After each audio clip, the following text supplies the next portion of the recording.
Hey everyone, welcome to Mountain Beast Mysteries. Today I wanted to share some footage from my trip up to Grand Prairie to the Sasquatch Symposium with my other teammates at the Alberta Sasquatch Organization. But before we get into that, I would like to mention again that the GoFundMe campaign for the Bigfoot Quest for the Wildman film series is live, and the link is down below in the description if anybody wants to make a donation to help bring that project to life. We've had some really good donations so far, and I can't thank you guys enough.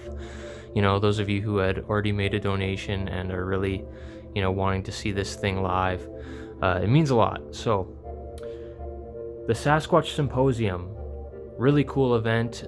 Me, Keenan, Josh, and Raymond from the Alberta Sasquatch Organization traveled up to Grand Prairie, and we met up with Jeff Meldrum, which was really cool. He's a really sweet guy. We kind of spent some time organizing our presentations, and the next day we got up, had breakfast with Jeff Meldrum, and then we went and did a little radio interview with him, which was pretty cool. And then after that, we went to the Sasquatch exhibit there, and it's really neat. They have a lot of cool things in that exhibit. I think my favorite part was like the display cases that were full of Bigfoot memorabilia and toys and games and books and things of that nature. I was really surprised to see and happy to see that they had a copy of Tintin in Tibet. And Tintin in Tibet was, I guess, probably the first thing I've ever seen that had to do with Bigfoot. Still really interesting, and I was really happy to see that there. They had a really, really cool cast of a Sasquatch handprint, which was absolutely massive. It was apparently cast by Paul Freeman back in the mid-90s. And I couldn't believe how big it was. You can see it here. It's just absolutely massive.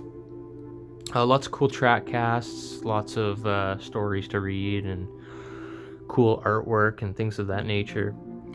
Yeah, so the exhibit was really neat. After we checked that out in the afternoon, we did our little presentation, kind of sharing the history of Sasquatch in Alberta. And then after that, later in the evening, Jeff Meldrum did his presentation on the Patterson-Gimlin footage. And I'll tell you what, I learned a lot in that presentation. There was some stuff that he talked about that totally sold that film to me. Like, I can't really see now how that footage could be faked. So, I don't know, it was really awesome, really great presentation, really well put together, and it was just a great weekend all around. So, yeah, I'm going to leave you guys with a little clip here of us kind of chatting in the exhibit with Jeff Meldrum about the Patterson footage. So, thanks for watching this episode of Mountain Beast Mysteries. We'll see you next time. The heel segment is greatly enlarged. Yeah.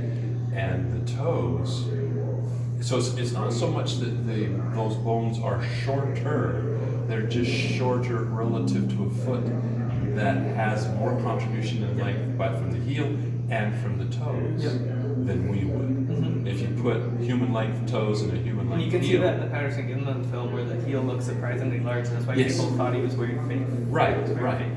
And because when you've got that much distance between the shin bone and the Achilles tendon, when the tendon is lax, then the heel is going to appear more prominent, more protruding.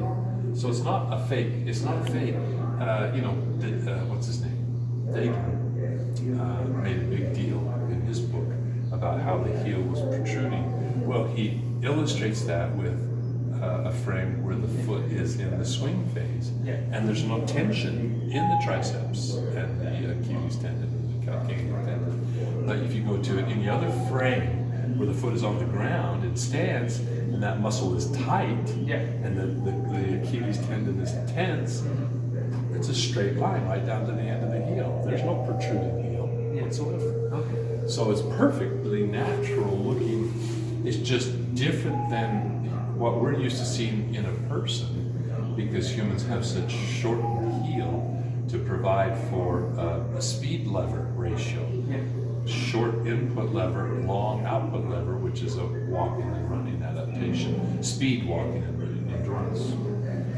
Speed walking. And do you think that film was just like a coincidence, like they just got really lucky, or do you think there's an aspect of them like being on horses or something that contributed to being able to sneak up on it? Yeah, I think that played a huge part. It was the approaching on horseback and the obstructed view from big crow's nest, that root wad that was ahead of them. Would you think, like, if you were, like, when you're out in the field, do you think it's better to stay in one spot and try to observe an area, or do you think it's better to be mobile and try to?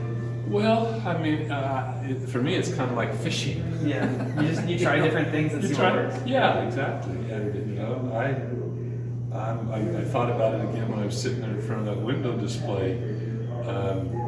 If I don't catch a fish in the first 5 minutes in one spot, I usually get up and go move somewhere else. That doesn't mean that you're not necessarily going to catch fish in that spot. I know. And so there's a lot of factors. Well, you hear about a lot of hunter encounters where they're in tree stands, where they're not mobile, they're out of view theoretically, like they should be, 14 feet plus up, and they're on a game trail, so there's a reason for them to be there. So that's something I kind of want to try. Yeah, right. You know, I once had a critic say, well, bow hunters should be seeing them because they're the most stealthy people out there. Doesn't mean they're not detectable by another predator. Well, sure. But I got onto a couple of list servers for bow hunting and posted that question. Have any of here's a criticism that was leveled against me. Bow hunters never see them. Why don't they? They're the most stealthy. If there was something out there, they would have seen it. Boom! I got half a dozen responses immediately, and then they kept trickling in. So there were lots of people that just